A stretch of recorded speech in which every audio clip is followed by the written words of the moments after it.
Hi, this is Seb Di Poi. Welcome to the Three Dreams demo plot. Today, we're going to do an early to midsummer walkthrough. All right, so welcome. This is obviously the less green area. This is where you can clearly see that we are in a city. Now, as we go this way, we'll see we got a garden back here. So we've got one of our raspberries growing here, which is actually middle of harvest season for raspberries. It's a good little breakfast. We've got some volunteer Jerusalem artichokes that need to be harvested soon. And then this is kind of one of our main beds for annuals, although we do have some perennials thrown in here as well. So we've got some tomatoes alongside the back with other grapes and Virginia creepers that are hard to get rid of. Well, the grapes we don't want to get rid of, but the Virginia creepers definitely. You got some more tomatoes and peppers across. And then this less aesthetically pleasing area here is just leftover plants from our sale. We've got blueberries that we need to put into the ground soon, but they're pretty much ready for harvest, so. That's good. A little sour, but good. These are pea shrubs. Siberian pea shrubs.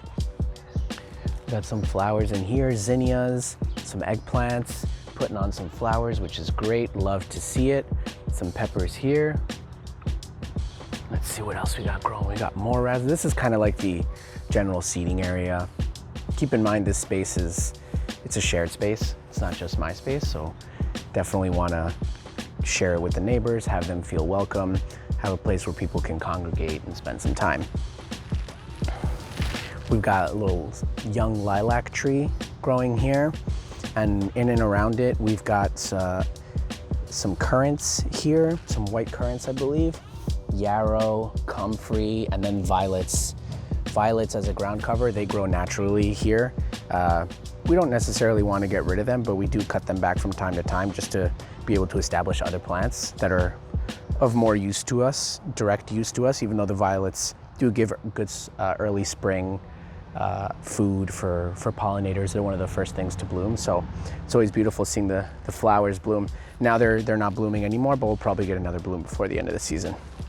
We got parsley kind of growing around with calendula in the middle alongside of a huckleberry. The huckleberry is starting to flower, so it'll be producing fruit. It's a very small plant. It's only in its first year, so probably not going to produce a ton this year. But as it gets stronger, as it comes back year after year, it's going to produce more and more, much like these raspberries that have been here for many years are doing right now. We've got our garlic patch right here, which we recently cut off all of the scapes, and we're still preserving, harvesting, eating, not raw, but freshly cooked. So pretty soon, as you can see, some of the leaves are starting to die back. So once we get more leaves dying back, we're going to be pulling those up, and that'll be our garlic harvest, as well as garlic that'll be planted in the fall for next year. So the idea is to use some of the garlic in our food and throughout the year, and then the other half of it, ideally, we're going to be saving for next year to plant elsewhere. So always growing the amount of stock, of nursery stock that we have, while still feeding ourselves. Here, so like I said, we got calendula, which I tried this year, instead of just growing all the calendula seedlings, I tried to just direct seed it because I had a lot of seeds that I got from my brother. And I was a bit nervous about direct seeding it just because anytime the squirrels see me seeding anything, they'll go in and kind of mess everything up. So I didn't have high hopes. However, it performed really well. And as you can see, it very heavily germinated and did quite well. So those are starting to come into bloom. There are other calendulas that you'll see around the garden that are already blooming just because they either came back from last year or we had already planted established plants, so they were kind of a step ahead of these guys. But they're going to be, as you can see, we got one that's starting to bloom, and it's going to be a pretty big explosion of calendula once they're all in full bloom. Here we've got a guild, an apple tree guild, a Rouville apple. We've got some pollinators in here. So Shasta daisies are the white and yellow flowers. Then we've also got Monarda didyma. This variety, I believe, is called Jacob Klein. So great for pollinators, edible, very sweet, can be put in salads. What I'm also gonna do is cut off the heads so that it produces more flowers.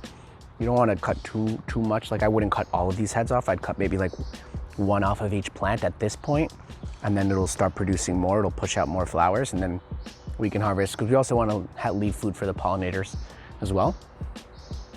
We've got comfrey growing here, kind of all the way around. We've got a few comfrey plants. Like we've said before, nitrogen fixer, dynamic accumulator, very beneficial support plant for the young apple tree that's establishing itself. What else do we have? We have some herbs that we're hoping to get established. I mean, this sage here, very well established. It came back from last year, so we're super happy to see it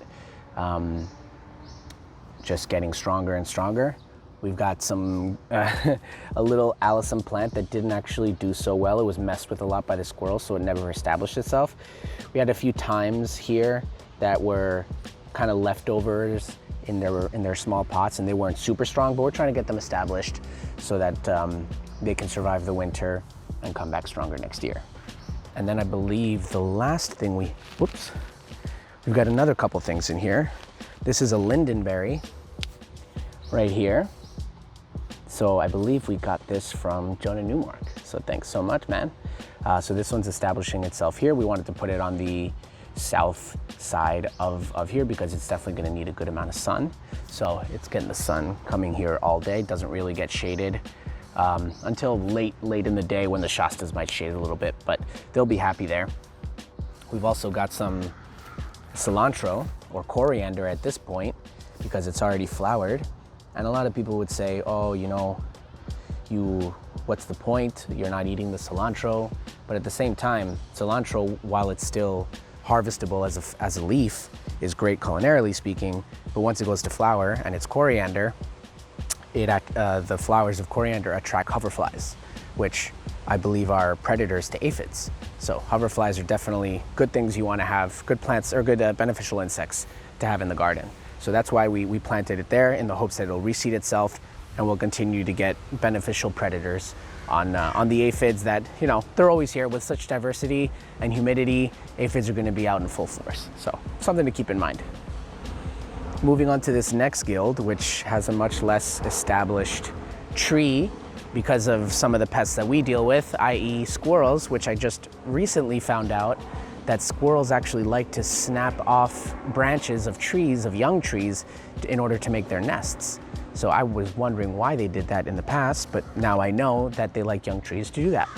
So that's why we can see here, there's a pear tree that it's, you know, it's alive for sure, but it's been messed with quite a bit. It was just sliced right off by one of the squirrels. So it's still growing and it's still doing its best. So we're trying to get that established. As you can see, we have more coriander around to attract the hoverflies. We've got rosemary as well, just as an annual that we can harvest from.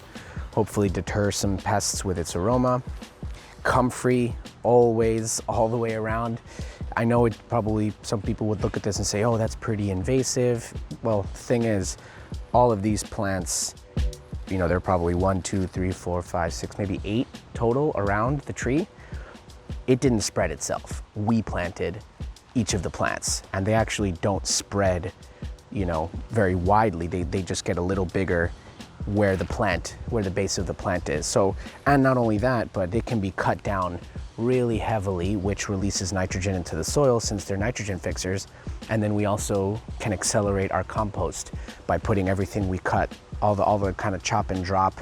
We could drop it exactly like I would if I had a place where there were less people looking at it and trying to keep up a certain aesthetic. I'd probably just cut them down and then drop them right on the ground and maybe cover it up with mulch, because as that breaks down, it would be slow release fertilizer into the soil. But of course, go a different route, just cut it down here and then put it in the compost so that at the end of the season, we can feed that to the soil and then allow it over time to break down. We recently popped in a few other pollinators. So we've got Monarda fistulosa, which is, the flower looks just like that red one in terms of its form, but it's actually a different color. It's more of like a lavender, very light blue, purple type of color. Then we've got soapwort here, which is a ground cover that slowly spreads, and it's got small pink flowers. I don't believe, yeah, we had one here, which you might be able to catch one small little pink flower there that's still in bloom, but for the most part, it's no longer blooming. And the most recent addition here, well, actually maybe second to last most recent, because these two are the most recent, is seaberry or sea buckthorn. So this plant is a nitrogen fixer, produces an edible berry, great plant to have as a companion. It can be chopped down rigorously in order to make room for other plants underneath it, or for the pear tree. But I think the way that we've organized this, since the pear is more on the south side of the sea buckthorn, we're just going to prune them so that they don't get in each other's way, but the pear will get all the sun that it needs. and the seaberry will still be able to get enough sun to grow and to produce a harvest. Let's see, what else? We've got some apple mint here. This is some apple mint growing here next to this big old raspberry bush that, again, full harvest. It's kind of gone a little crazy here, so it's always interesting to harvest raspberries here. This is lovage, a perennial celery, which we don't eat that much of because the flowers, the leaves are very, very strong. It's almost like a licorice, so it's kind of hard to put, I find, into other dishes just because it really takes over as a flavor. But the flowers are very attractive to pollinators and other insects, so we're always happy to give food for pollinators and insects here. All right, we got another seaberry here. I believe actually we have a male, a female, so a male over here, a female here, and then the first one we saw was also a female. So you do need to have a male and female for seaberry in order to get a fruit harvest. Let's see, what else we have here? We have some horseradish mixed in here, and another type of berry that we're growing called gooseberry. So these are actually just now starting to ripen. Got to be very careful when you go in here because it has some pretty long thorns. Those will hurt if they get you. They're not like the raspberry, really small thorns that if you graze it, it's okay. If you graze that, it's gonna prick you pretty hard. So yeah, let's give this gooseberry a try. It's usually, you know, it's ripe, it's ready to pick when you can squeeze it a little bit and it gives. If it doesn't give much, then you know it's probably still a little too overripe. Like for example, this one here, it's really not giving much at all, so I don't want to harvest it yet. Plus we know that they're more red when they're ripe. So let's give that a try.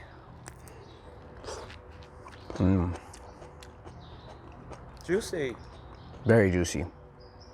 Very, very juicy. That gooseberry. Ooh. Delicious.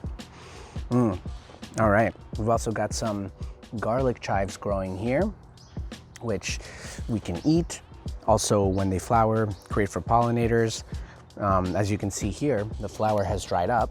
So another thing that we do is we save the seeds. Look, all of those are garlic chive seeds. All those little black, they're still kind of stuck in there. But these guys are all. So I've already saved a bunch of seeds. So what I'm gonna do with these is just, boom, drop them right there. And we may get more. I mean, they may not all germinate, but I'm sure a few will.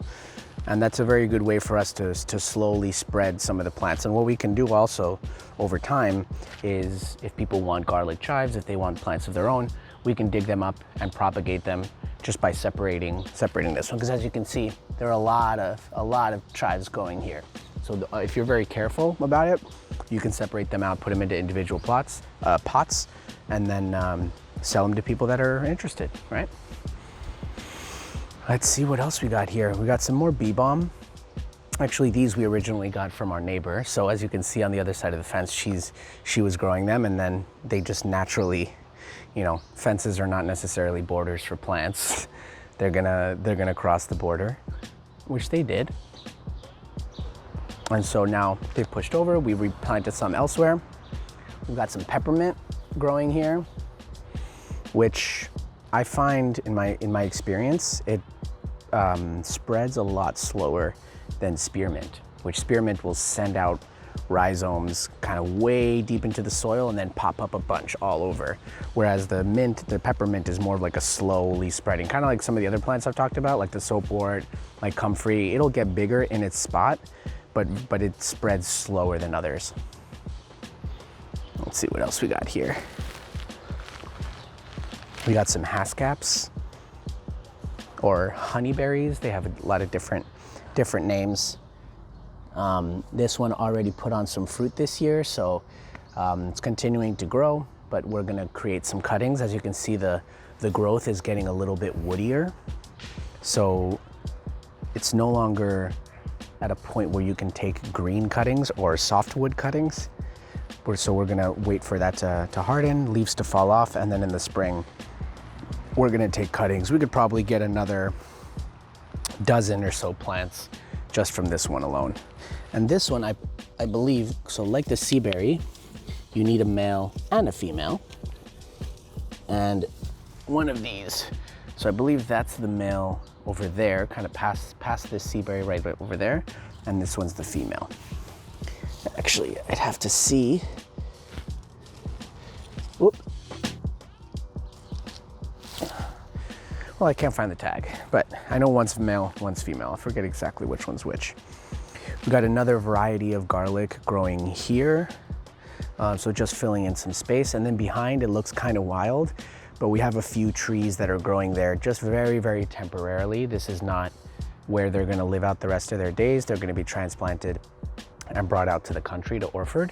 But I haven't had a chance to bring them down yet this season. It's been very busy. But yeah, they're gonna go, their forever home is gonna be in Orford, so they're just kind of hanging out, continuing to grow, and they'll be transplanted soon. What else we got? Here, this whole bed here is essentially our leafy greens and shadier area type bed. We've got kale over there. We've got lettuces sprinkled throughout, some that we planted ourselves and some that have just reseeded. So these guys all here we planted, they're doing well. As you can see, just based on how they're growing, they're starting to shoot up. They're getting close to bolting. They haven't bolted yet, so we're able to continually harvest, you know, good tasting lettuce.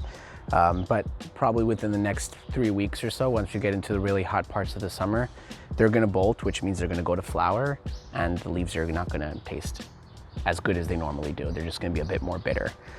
You can still eat them kind of up to the point where they flower, but after it's starting to flower, I'd avoid it. But what you can do is collect the seeds yourself and put them away, or you could just let them dry and drop, and then over time you'll get more lettuces. And we have some sorrel here. That's this one. I was experimenting with this, with like cutting it down, because this plant was like about this big at some point. It was putting up a lot of seeds. It was huge, taking up a lot of space. So I wanted to experiment. I said, you know, what would happen if I just completely cut down all the leaves?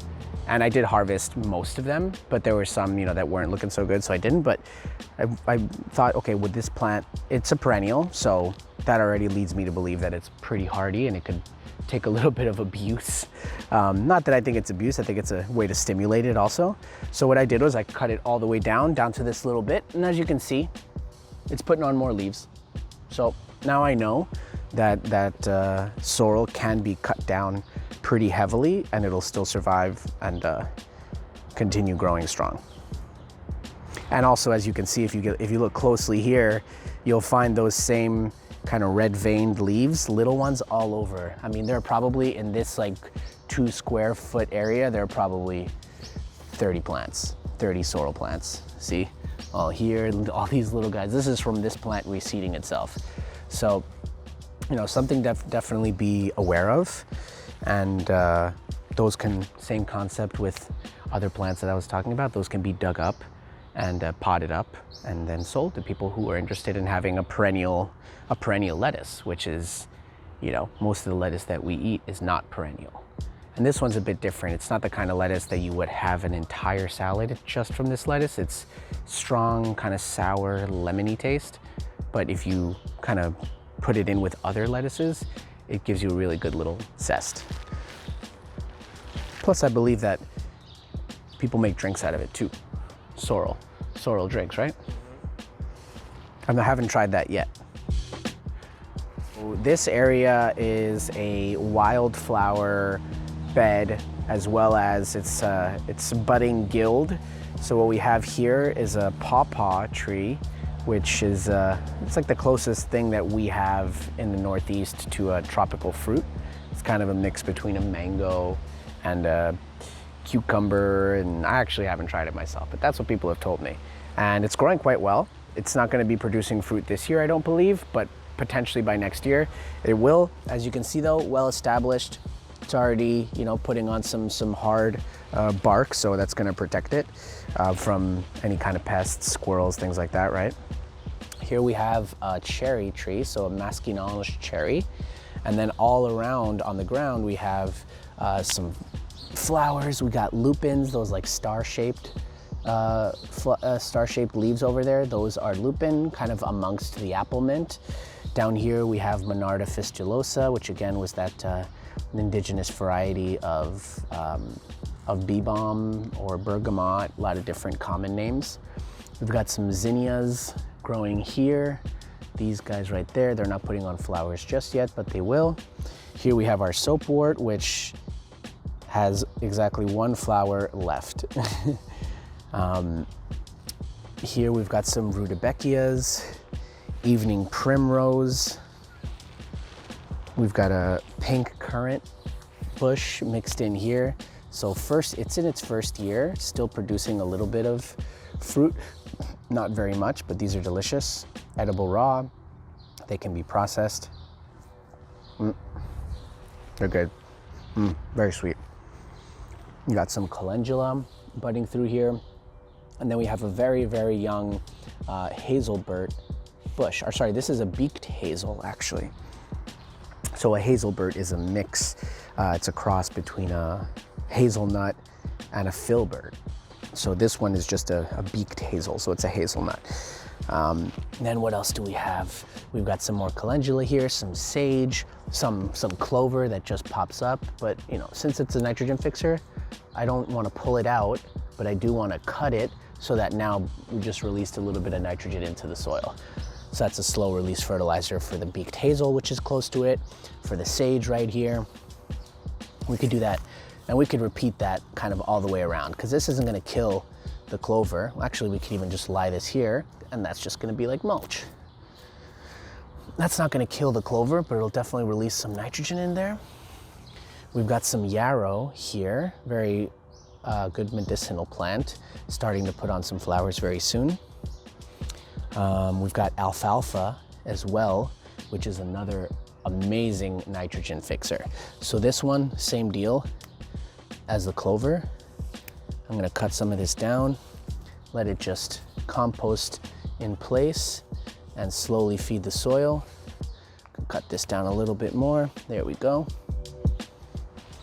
We've got some more rudbeckias or black-eyed Susan, a lot of different names. Here, this very showy, kind of spherical almost looking flower is a dianthus. So very beautiful, very showy, I find. Got some more evening primrose here, some more here, and then lastly we have a flowering quince. So this will eventually produce a flower. It's mainly used as a fruit. It's mainly used as an ornamental plant, but it does produce an edible fruit. So we're hoping. So we've got a few trees and small trees, like even the pawpaw, the masquinonge cherry, and the quince. They're not large trees. I mean, this one is a very small tree. The pawpaw is probably a mid-size, and the masquinonge about mid-size too. They're more like bushy than large trees, like for example the apple or the pear tree will eventually be, right? So this area we love to keep a little bit feral and wild, just because we get a lot of variety of flowers, great food for pollinators. We don't, other than, you know, what I just did with the clover and the alfalfa, we try not to disturb it too much. The next thing that we will probably do is start harvesting some of these calendula flowers, because they're great for tea. You can do salves with them. And then as you start cutting some of the flowers, it'll just stimulate it to produce more flowers. So it's always good. Actually, we can go here to see a better example of calendula in full bloom. That's these guys right here. These could definitely stand to have a little bit of harvesting from the flowers, because they're doing quite well. It's just going to stimulate more. There are a bunch coming. All this is calendula with a random arugula mixed in, which I'm a big fan of arugula. I mix it in with a lot of stuff. And this bed we actually inoculated as well with wine cap or stropharia mushrooms. And it's been slow going, you know, but you can see some of the white here. That's all the mycelium that's very slowly permeating through. And we actually did get a little harvest. So we've got this stropharia mushroom. So this is edible. We actually harvested a few of them the other day, and we made some brochettes with the mushrooms. So very happy to be able to eat some mushrooms here. And then lastly here, we've got black currants. So if you come under here, you can see that there are actually some black currants that are ready to be eaten. Now black currants, they're a bit astringent, kind of sour too, so they're not the best for eating raw. I like to mix them in with either oats or cereal, things like that. I mean, they're good. They're good raw. I have a pretty high tolerance for astringency, but you know, they're pretty good. They're not the sweetest. They're definitely not as sweet as raspberries or the currants, or sorry, the pink currants or the gooseberries, but these can be processed into a delicious jam. So that's what black currants are really good for. And this is this bush's second year. So as you can see, it's starting to put on, I mean, we've already harvested some. It's starting to put on a decent, you know, nothing too crazy, but something better than just a couple of currants. And by next year, and this is another plant that we propagate from in the spring. So we take hardwood cuttings and we just multiply our stock of black currants. We've already sold a lot of them just to some clients out in the eastern townships. Then we planted kind of large scale fruit and nut tree guilds, and black currants were one of the main staples of it. So very happy to have a plant that produces fruit, is easily propagatable, and also provides food for insects and you know, other life, and birds as well. The birds love them. Okay, so this last part of the garden, well, I guess it's more of an auxiliary part of the garden, as we're not growing, at least we're not intentionally growing a lot of things here, is this area, which is the compost pile. So we're constantly adding to this. We had recently, early in the season, we got a big dump of wood chips. So this is the little bit of it that remains. So that's our very carbon rich material, so that whenever we're adding our food scraps into this pile, we'll make a hole, put in the food scraps, do some layers of the wood chips or any other kind of dead plant matter that we have on hand. And then over time we'll mix it up. And so the idea with this is to build soil in this space long term, so that at the end of the season, once everything has gone dormant, we can put more soil down and get a good start for the next season. So that's going to mitigate our needs, because all this is breaking down. We're adding Comfrey, like I mentioned earlier, all the time to this, so that really adds a lot of nutrients to this mix. And it's definitely not weed free, so that's one thing to consider. We don't want to necessarily eliminate weeds. We do want to suppress certain weeds, so that's kind of where whenever we use this soil that is nutrient rich but may also have weed seeds in there, or, you know, whatever you think of as a weed is, you know, something that you don't deliberately want to grow, but it'll grow anyway. We just make sure to use a really thick layer of wood chips whenever we apply this soil as well, just to make sure that whatever is growing there is going to be something that's going to help the system, and it's going to, either provide food for us, provide food for insects and other pollinators. So yeah, I mean, this really just looks like a giant pile of of green waste, whatever you want to call it, or yard waste.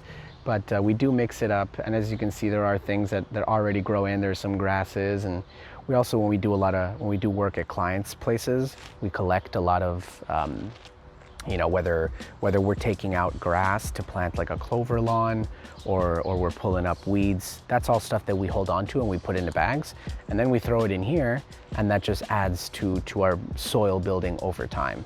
So again, people would say, oh, well, you're probably just adding more weed seeds into your compost. That may be, but at the same time, we are able to get our hands on a lot of organic matter that builds our soil over time too.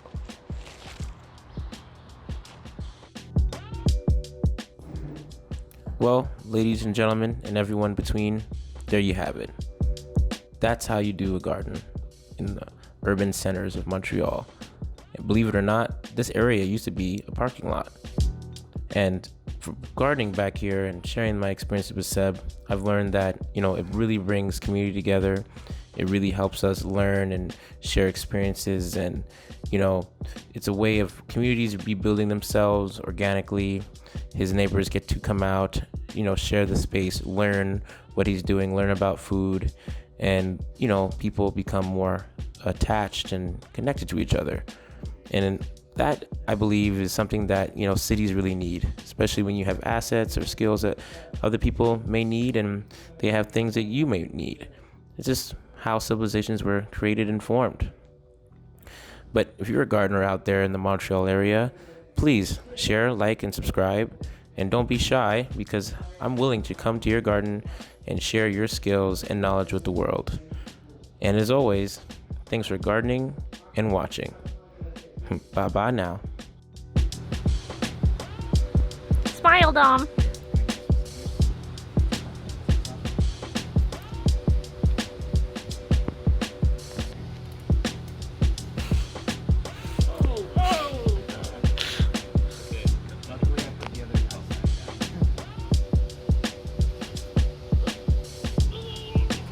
My bad, actually.